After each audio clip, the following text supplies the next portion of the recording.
और एक नया टॉपिक का साथ, प्रभु यीशु मसीह का वचनों का साथ आप सबको स्वागत करता हूं एक नया वीडियो का साथ, जो कि यीशु के 36 के चमत्कार ही क्यों, यीशु के 36 के चमत्कार ही क्यों, ये चीज, ये कंसेप्ट को सुनिएगा, ध्यान से सुनिएगा, बहुत मजा आएगा। बहुत कुछ इसमें सीखने को है, आत्मिक बातें बहुत कुछ छुपी है। यीशु के 36 ही चमत्कार क्यों, तो मजा आएगा। आप जहाँ कहीं से भी आप देख लो, वीडियो को देखे और सीखे, आप मजबूत होते रहिए।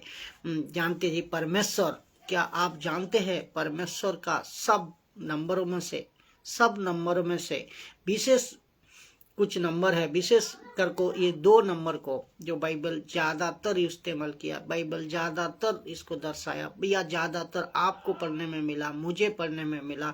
पूरी बाइबल में लिखा है कि अलग अलग बहुत पसंद है, लेकिन परमेश्वर को यह बहुत बार इस्तेमाल किया ये बाइबल की पढ़ते वक्त, आपको पढ़ते वक्त, हमें पढ़ते वक्त। क्या नंबर 3, एक है नंबर 3, दूसरा है नंबर 12। तो 3 को अगर 12 में गुना करोगे तो कितना होता है? 36। तो इसमें बहुत कुछ छुपी है। तो आपको ये थोड़ा आप सोचिए, ये क्या है? 3 का मतलब ये समझ में आना है कि पिता, पुत्र, पवित्र आत्मा, ये तीनों मिल को एक परमेश्वर है, पिता, पुत्र, पवित्र आत्मा। तो ये तीसरे दीने में 3 को इतना गहरी क्यों दिया है? क्यों बाइबल में काफी समय 3 को हम सुनने को पढ़ने को मिलते हैं। तो पिता, पुत्र, पवित्र आत्मा, ये 3 को आप समझ सकते हो। एक पहला है, तीसरे दिन में उसको पवित्र करो। परमेश्वर कहता है तीसरे दिन में उसको पवित्र करो। और 3 दिन का बाद, जैसा 3 दिन तक आप क्या कहते हैं, कब्रों में रहना, यीशु मसीह 3 दिन का बाद जी उठना, ये सब नंबरों में एक अद्भुत एक दर्शाता है, अद्भुत एक इंसिडेंट दर्शाता है, जो कि आपको समझना होगा। तो 3 साल क्या कहते हैं कि 3 दिन 3 रात, जैसा 3 साल 3 नंबर और 30 दिन 30 नंबर, ये भी आपको कितने बार बाइबल में पढ़ने को और सुनने को मिलता है। लेकिन इसका साथ कुछ कनेक्शन है, जो कि 12 की अगर बात करें, 3 गुना 12 को मैं जो बताया, 12 की अगर बात करें तो बात ही अलग है। क्योंकि 12 तो 12 टाउस है, 12 फाटक है, और 12 चिले है, 12 प्राचीन है, और स्वर्ग में 12 सिंहासन है। तो ये जो शब्द है 3 और 12, ये बहुत बार लिखा गया, बहुत बार पढ़ने को मिलती, और बहुत इसको गुरुत्व है इसमें। बाइबल में सुनते हैं 3 और 12 गुना अगर गुना करोगे तो 36 बार होता है। तो मैं टॉपिक क्यों चुना? क्योंकि यीशु के 36 ही चमत्कार क्यों। तो आप सब सोच को देखिए, परमेश्वर कितना परफेक्ट है, परमेश्वर कितना एक्यूरेट है, परमेश्वर कितना सटीक है, जो कि ये हर एक चीजों को सही तरह इस्तेमाल किया, सही तरह आप तक, हम तक पहुंचाया। लेकिन इसमें हर एक बातों में, हर एक वचनों में आत्मिक बातें हैं। मैं हर टाइम बोलता हूँ प्रचार में कि आत्मिक बातें को लीजिए बाइबल का, और आत्मिक बनिए आप, तभी आप मेरी बातें को, आत्मिक शिक्षा का बातें को आप समझ पाओगे। आत्मिक बातें, आत्मिक बातें को समझ सकता है। तो ये आपको समझना होगा। तो परमेश्वर कितना अद्भुत, परमेश्वर कितना सटीक, और परमेश्वर कितना पर्टिकुलर, एक्यूरेट है, ये इसमें आपको समझ में आता है। तो हर चीजों में, क्योंकि हर चीजों में अपने आप को परमेश्वर सिद्ध रखता है, हर चीज में, और परफेक्ट रखता है, ये आपको समझना होगा। अगर कोई कहा 36वां चमत्कार नहीं, 37वां होगा, क्योंकि अगर कहोगे जो यीशु मसीह ने पानी पे चला था, तो ठीक है, ये भी चमत्कार है, मैं मानता हूँ। लेकिन यीशु के लिए ये चमत्कार नहीं है, यीशु के लिए ये चमत्कार नहीं है। आपके लिए हो सकता है, लेकिन यीशु के लिए नहीं है। क्योंकि वो परमेश्वर है। अगर हम कहेंगे कि परमेश्वर पानी पे नहीं चल सकता, नहीं चल सकता, चलता है तो परमेश्वर हुआ, नहीं चल सकता अगर चलता है तो परमेश्वर हुआ। तो परमेश्वर कैसे वो हुआ? परमेश्वर पानी पे चल सकता है, परमेश्वर बातें कर सकता है आपसे, परमेश्वर आकाश में बातें कर सकता है, तो उस चमत्कारी में वो नहीं गिना जाएगा, क्योंकि उनका नेचर में है, उनका स्वभाव में है। यीशु का स्वभाव में ये था, यीशु का नेचर में ये था, वो परमेश्वर था, वो कुछ भी कर सकता है। उनके लिए कोई भी काम असंभव नहीं है, कोई भी काम असंभव नहीं है।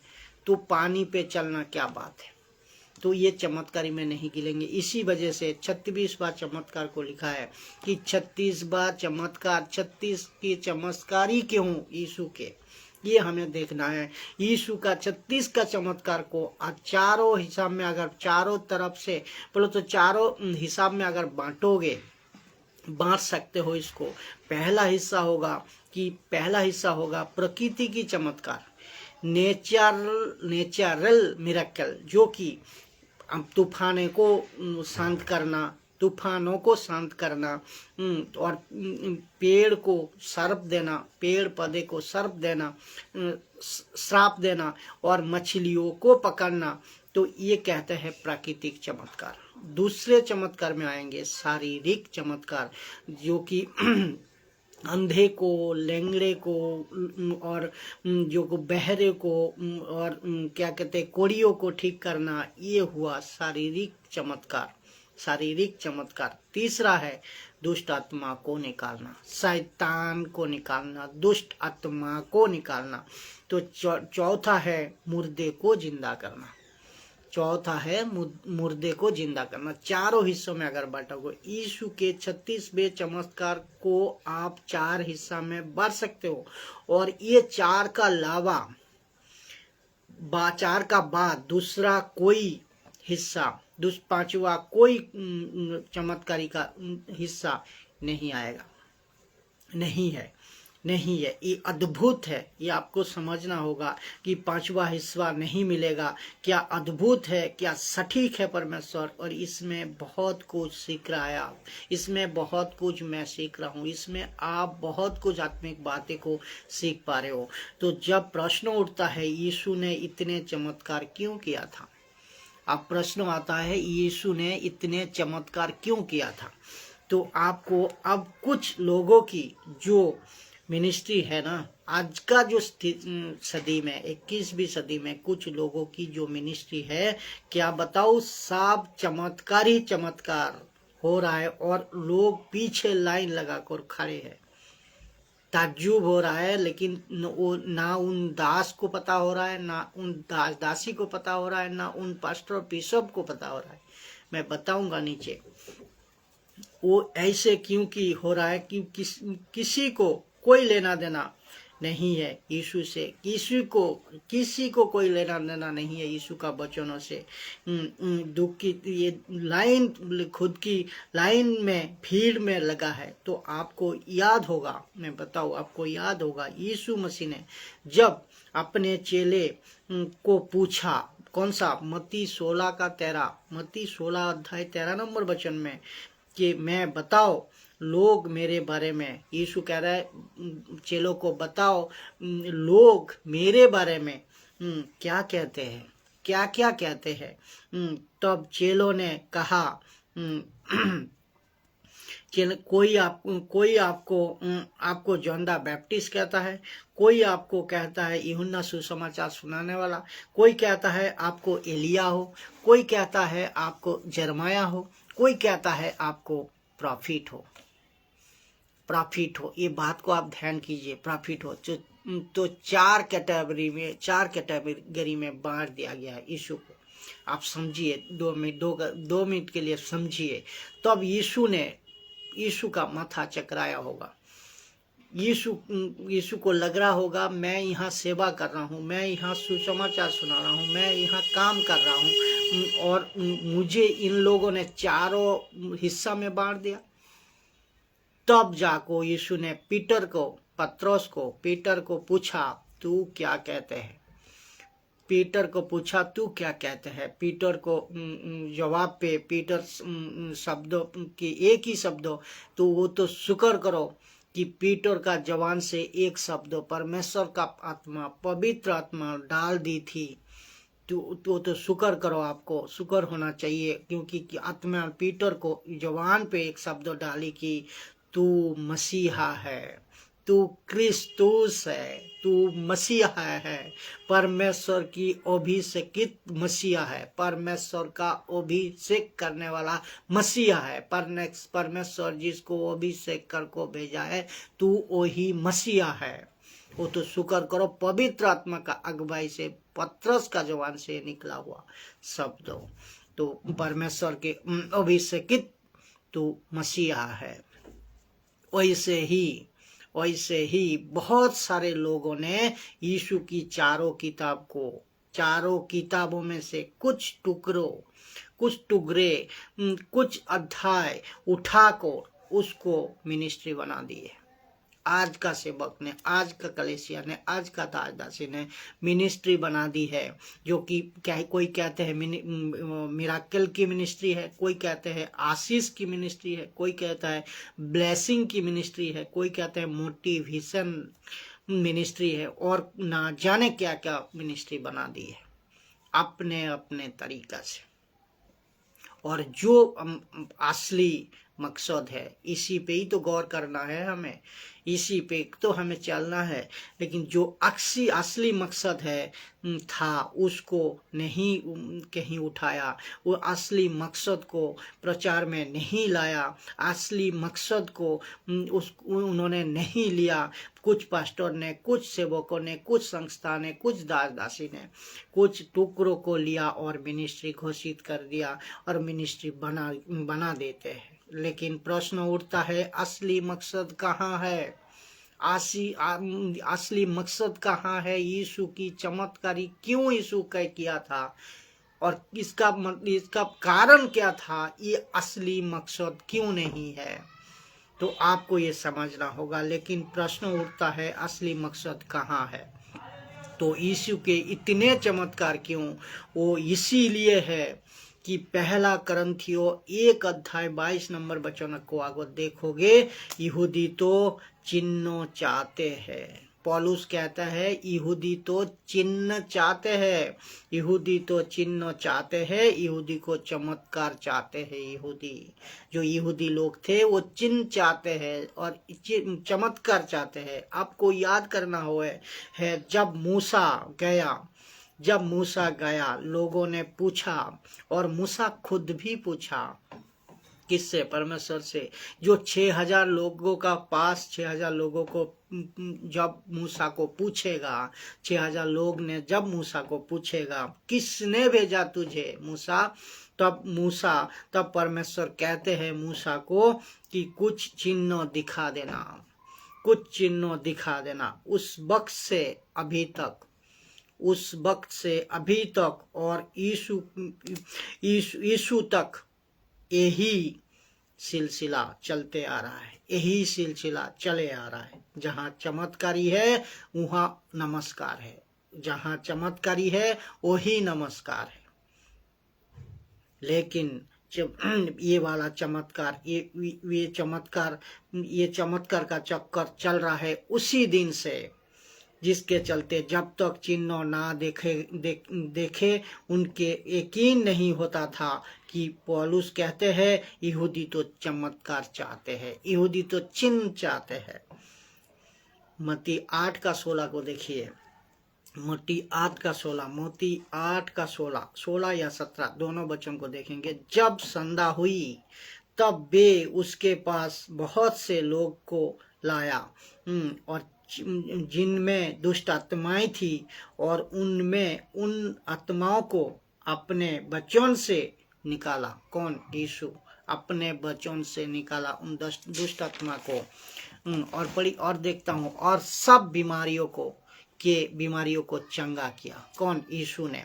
तो ताकि जो वचन, देखो इसमें क्या लिखा है, ताकि जो वचन यशायाह भविष्यद्वक्ता के द्वारा कहा गया था वो पूरा हो। इसमें क्या था? ये मकसद था चंगाई देने का। इसमें क्या था? ये कारण था चंगाई देने का। कोई पर्पस था इसमें, कोई माध्यम था इसमें चंगाई को करने का, जो कि छुटकारा को देने का, चमत्कार करने का, मिराकल करने का एक वजह था, एक इसमें पर्पस था, ताकि जो वचन यशायाह भविष्यवक्ता का द्वारा कहा गया था वो पूरा हो। वो पर्पस का था, चमत्कारी किया था कि उसने आप हमारी दुर्बलताओं को ले लिया और हमारी बीमारियों को उठा लिया, लिखा है। तो इसको कहते हैं पर्पस था। इसको कहते चंगाई का। क्यों किया था चंगाई? क्यों किया था मिराकल? इसमें एक पर्पस था। पर्पस क्या? क्यों पर्पस है? पर्पस क्या है? यहूदी को चिन्ह दिखाना था, यहूदी को चिन्ह दिखाना था, यहूदी को चमत्कारी दिखाना था, यहूदी को चमत्कारी करवाना था। और ये यशायाह भविष्यवक्ता के द्वारा जो बातें लिखी गई थी वो रेफेसी पूरा होना था, पूरी करनी थी, ये बातें को पूरी करनी थी। ये पर्पस था। तो ये था मिराकल का मकसद, ये था चमत्कारी का मकसद। लेकिन अभी कुछ लोग कहते हैं कि यीशु मसीह ने आया और मिराकल करने, तो कुछ लोगों ने मिराकल का मिनिस्ट्री बना दी, चमत्कारी का मिनिस्ट्री बना दी। यीशु मसीह को असली मकसद नहीं समझा। यीशु मसीह का असली मकसद क्या था उसको नहीं समझा, और उसको नहीं पता कि मिराकल का पीछे क्या कारण है। तो यीशु कभी भी मिराकल कर सकता है, ये बात आपको ध्यान रखना है। मुर्दे जिंदा करना है, कर सकता है। कुछ भी कर सकता है, उसके लिए कुछ भी असंभव नहीं है। उनके लिए कुछ भी असंभव नहीं है, तो सब संभव है उसके लिए। लेकिन हर मिराकल का पीछे एक पर्पस, एक कारण, एक योजना होना चाहिए। और उस टाइम था। तो आप लोग सोच को देखिए किस तरह मिनिस्ट्री अभी चल रहा है 21वीं सदी में, और किस तरह माइंड को ले को ये लोग चल रहा है, किस हिसाब में चल रहा है, तो आप सोच नहीं पाओगे। और इसका फायदा कौन उठा रहा है? इब्लीस, शैतान। इसका फायदा इब्लीस और शैतान, हर एक पास्टर बिशप जो इसी तरह ब्लेसिंग का पीछे और चमत्कारी का पीछे, मोटिवेशन का पीछे कुछ फायदा हो जाए, कुछ प्रॉफिट हो जाए, उसका पीछे भाग रहा है। असली मकसद यीशु का नहीं जान रहा है। तो इनका मन को, इनका बुद्धि को कौन नष्ट कर को रख रहा है? इनका मन को, इनका बुद्धि को इब्लीस ने, शैतान ने नष्ट कर को रखा है। एक वचन कहते हैं, इस संसार का ईश्वर ने मनुष्य का बुद्धि को अंधी कर दी है।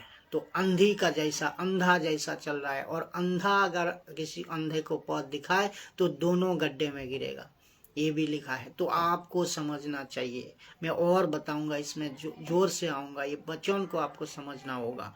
और उसका फायदा शैतान उठा रहा है। तो लेकिन आपको समझना होगा मिरेकल क्यों हुआ था, इसका पीछे मकसद था। लेकिन यूहन्ना 10 अध्याय 37 नंबर वचन में देखिए, यूहन्ना 10 अध्याय 37 नंबर वचन में देखिए, यदि मैं अपने पिता के काम नहीं करता, कौन कह रहा है? यीशु कह रहा है, यदि मैं अपने पिता के काम नहीं करता तो मेरी प्रतीति ना करो। साफ साफ कह रहा है। तो हमें काम जरूरी क्या है? पिता का काम। हमें काम जरूरी क्या है? यीशु का काम। हमें काम जरूरी क्या है? परमेश्वर का काम। तो हम अगर जो काम नहीं कर रहा है तो उसको प्रतीति मत करो। यीशु खुद कह रहे हैं, मुझे प्रतीति मत करो। तो मुझे यदि मैं अपने पिता के काम नहीं करता तो मेरी पतिति ना करो।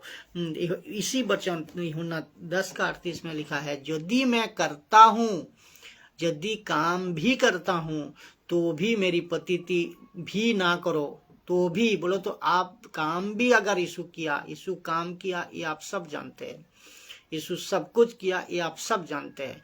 तो भी वचन ये कह रहा है, जो यीशु कह रहा है कि यदि मैं काम करता हूँ तो भी मेरी पतिति भी ना करो, परंतु उन कामों की उसका मतलब उन वचनों को पतिति करो, ताकि तुम जानो और समझो कि पिता मुझ में है और मैं पिता में हूँ। कितनी गजब की वचन, कितनी गजब की शिक्षा दी हो रखी है।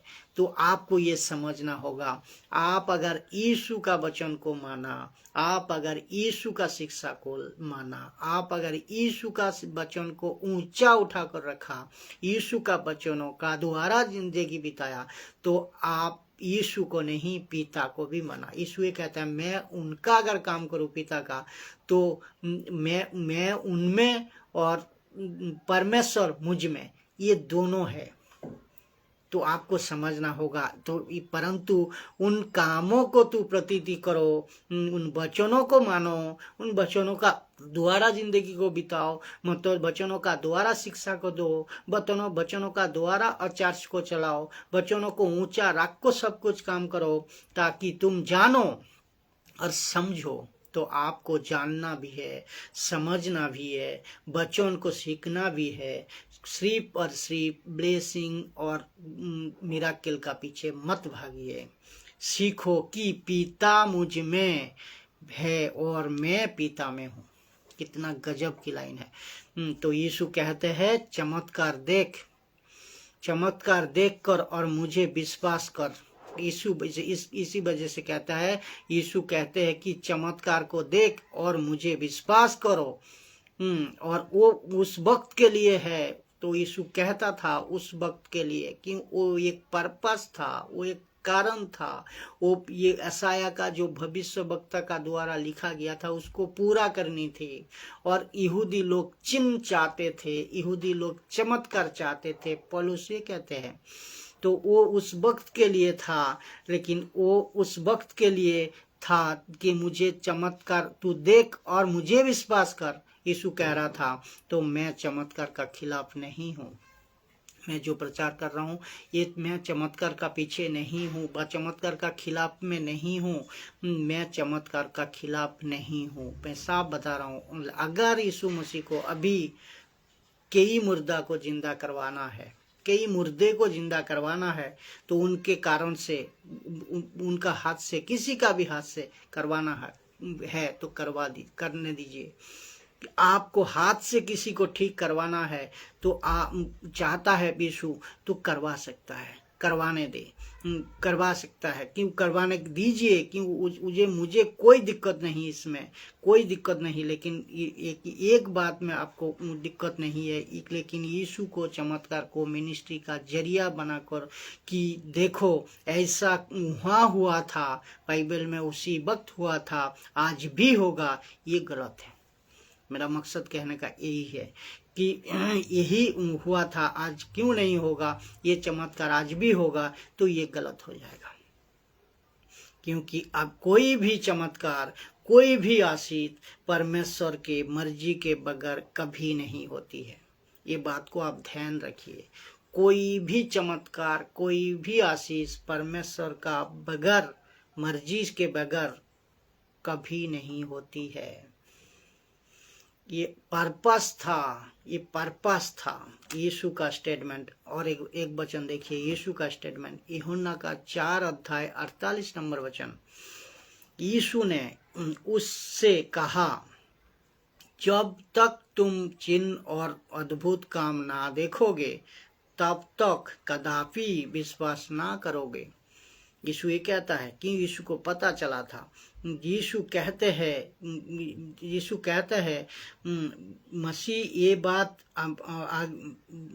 मसीह की बोलो तो ये आ गया है। यीशु इतना मुसीबत, यीशु को ये लग रहा था कितना ऐसा मुसीबत आ गया है, जब तक चमत्कार नहीं होगा या ये लोग को नहीं दिखाया जाएगा या ये लोग नहीं देखेगा, तुम विश्वास नहीं करोगे तब तक तो आपको चमत्कार दिखाना, तुम चमत्कार पे विश्वास करते हो। मैं आपको और एक बार बताऊं, जब तक चमत्कार नहीं देखोगे तुम विश्वास नहीं करोगे। जब तक कोई चमत्कार काम ना देखेगा तुम विश्वास ना करोगे, ये यीशु कहता है। तो मैं आपको बताऊं, आज हमें चमत्कार की कोई जरूरत नहीं। क्यों? उस वक्त की जो प्रयास था वो अलग था, एक पर्पस का था, पूरा करना था। लेकिन आज का जो चमत्कार मैं आपको बताऊं, आज हमें चमत्कार की कोई जरूरत नहीं, क्योंकि जिस जिंदगी वचनों से बदलता है, जिंदगी वचनों से बदलता है, ना कि चमत्कार से। इतनी गजब पॉइंट परमेश्वर दे रही है। परमेश्वर की आत्मा आप तक पहुंचा रही है।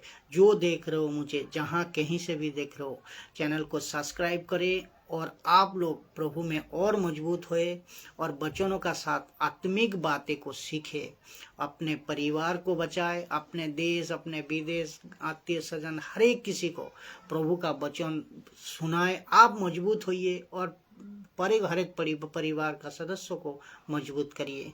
तो ये आपको समझना होगा। जितने भी जहाँ कहीं से भी जुड़ रहे हो, मैं सबको स्वागत करता हूँ प्रभु यीशु मसीह का मीठे नाम से। आप सब लोग जुड़ते जाइए, सीखते जाइए और परमेश्वर का वचनों का साथ मजबूत होते जाइए, क्योंकि वचन ही आपको बचाएगा, वचन ही आपको अंत का दिन में बचाएगा, वचन हर एक समय आपको बचाएगा, वचन हर एक पल आपको ध्यान रखेगा।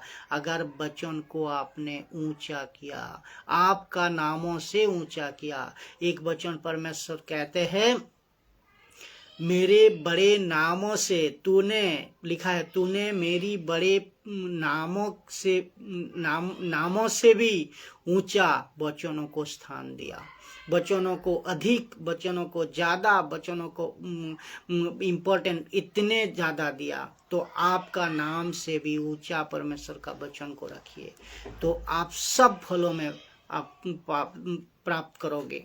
ये वचन कहता है, मैं नहीं कह रहा हूँ। इसका पहले का वीडियो जो है उसी में मैं वचनों का स्थान का बारे में बताया, जरूर डिस्क्रिप्शन में देखिएगा आप लोग।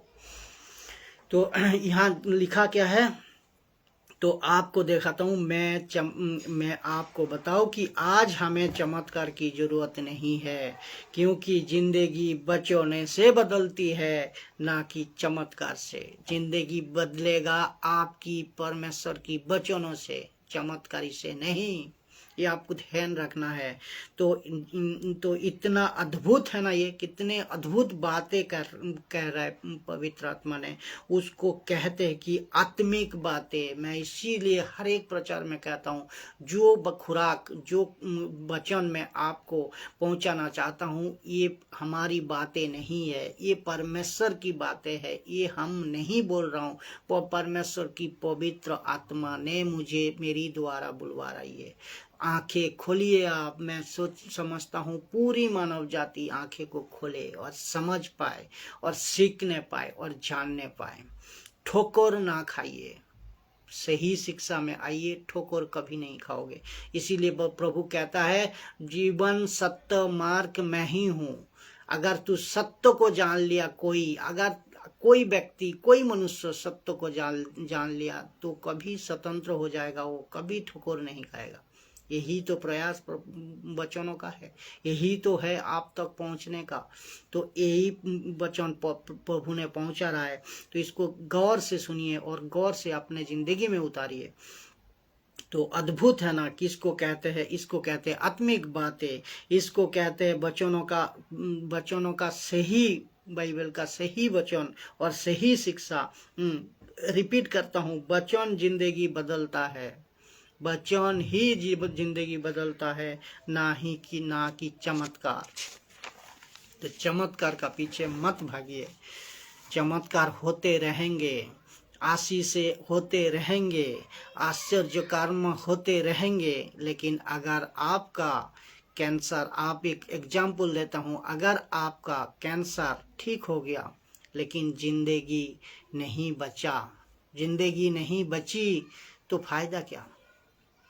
तो फायदा क्या? तो एक 36 वर्ष का जो एक 38 वर्ष का जो व्यक्ति है उसका एग्जाम्पल देता हूँ। जो 38 वर्ष का एक व्यक्ति है था, यीशु कहते हैं कि तू तो ठीक हो गया है। 38 वर्ष व्यक्ति को कह रहा है तू तो ठीक हो गया है, लेकिन दोबारा पाप नहीं करना, लेकिन दोबारा पाप नहीं करना। इसका मतलब क्या है? सिर्फ मिराकल काफी नहीं है, सिर्फ ठीक होना बीमारी से काफी नहीं है, कोई आशीष से भरना आप काफी नहीं है, लेकिन इनका मतलब ये है, इसका मतलब ये है जिंदगी बदल